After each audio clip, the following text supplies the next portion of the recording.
Hello, my name is YIJING. For the technical review, I have chosen MongoDB. MongoDB is a non-secure, document-oriented database system that differs significantly from the SQL-based systems we learned in lectures. First, let's look at how to access the system. Typically, developers use a desktop client called MongoDB Compass. To do this, we will copy the connection string and paste it into the Compass application to establish a remote connection. It's just like this. We copy this and paste it, then this connection is already be successful. However, for this demonstration, I have chosen to use the MongoDB Atlas cloud interface directly. This is a modern cloud-native approach. It allows us to manage data, indexes, and analytics pipelines entirely within the browser without installing local software, representing the shift towards fully managed data as a service platforms. So, first, regarding the setup, we can manually insert data, but we can insert the data line by line, row by row using the insert, but we just use the loading sample dataset feature to instantly populate our cluster with real-world datasets. This allows us immediately jump into testing data models and analytics without writing boilerplate insertion scripts. Today we will be using the sample MFLix database from this collection. Okay, we can now loading successfully, and then we can just browse collections very soon. And this is our sample MFLix datasets. We can just use the database and focus on the movies. And we can focus on the document-oriented. Look at the cast field. In a traditional circle database, a many-to-many relationship like movies and actors would require joining 3 separate tables. Here, the actors are stored as an array of strings directly inside the movie document. And then we can find the IMDb. This is the object, and similarly, it's an embedded object containing ratings, votes, and ID. This concept is called data locality.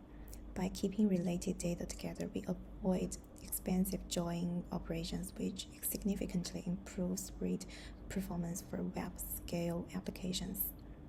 Okay, now let's demonstrate the flexibility of MongoDB by updating a document. Suppose I want to add a new field called review status to this specific movie. We can just like click this edit document, and we can very soon just it's dynamic. I can add fields to specific documents on the fly without affecting the rest of the collection. This is incredibly convenient for Angel development. So, and then we don't want to update it, so we cancel this. It will be just like the original. Now let's run a query using MongoDB query language. I want to, for someone that we want to find all drama movies released after 20s with an IMDb rating higher than 8.5. Then we can just type a query in this section. So we can just type our query into this section to achieve the achievement. So we can click the apply. Then it results in the output. Instead of writing a circle string, I simply pass a JSON object. Notice the syntax for the 20, 100, and this stands for greater than. The query is expressive and object-oriented, which matches the data structures used in modern programming languages like Python or JavaScript. Okay, then let's look at indexing techniques. Without an index, finding movies by year would force the database to scan every single document, a collection scan, which is very slow. So we can use the index button here. You can click this.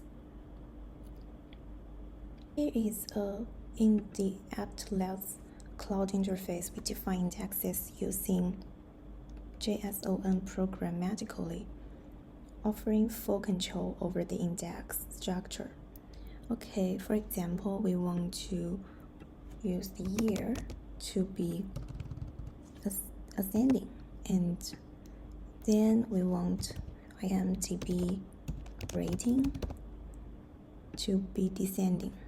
We can just create this index, click this review, and then confirm that.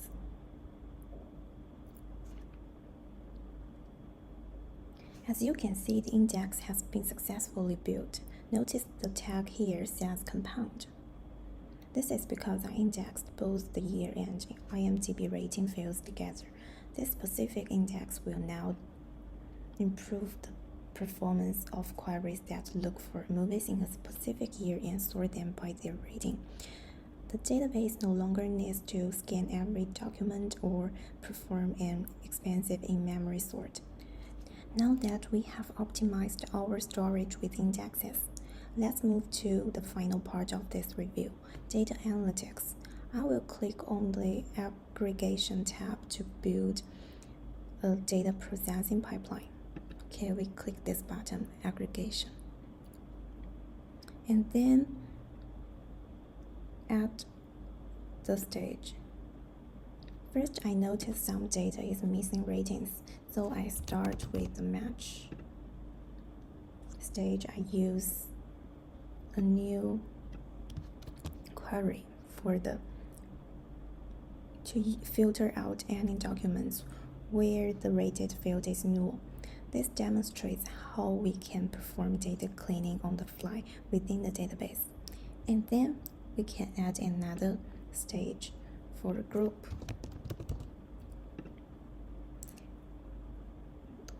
Adding a group stage, I grouped by rated and calculate the total count. This is equivalent to a circle group by clause. We need for ID rated and count to sum. Okay, this output previewed, but this is only one row. No, we can just click this button, and then we can find the sample of 10 documents are all over there. Okay, and then we can add a new stage for the last part to sort. Pipeline the results into a sort stage to see the most common ratings at the top. For the count, we can just ascend to do the ascending sort. And then we can find, as we can see, our rated movies are the most frequent. The pipeline approach allows us to build complex data processing workflows step by step. Okay. We can see the 3 stages are here to achieve our goals. To summarize, we have successfully explored MongoDB using the Atlas Cloud platform. We covered the flexible document model compared to SQL tables, JSON-based querying, creating compound indexes for performance, and using the aggregation pipeline for our analytics and data cleaning. This system offers excellent flexibility and scalability for modern big data applications. This concludes my technical review. Thank you.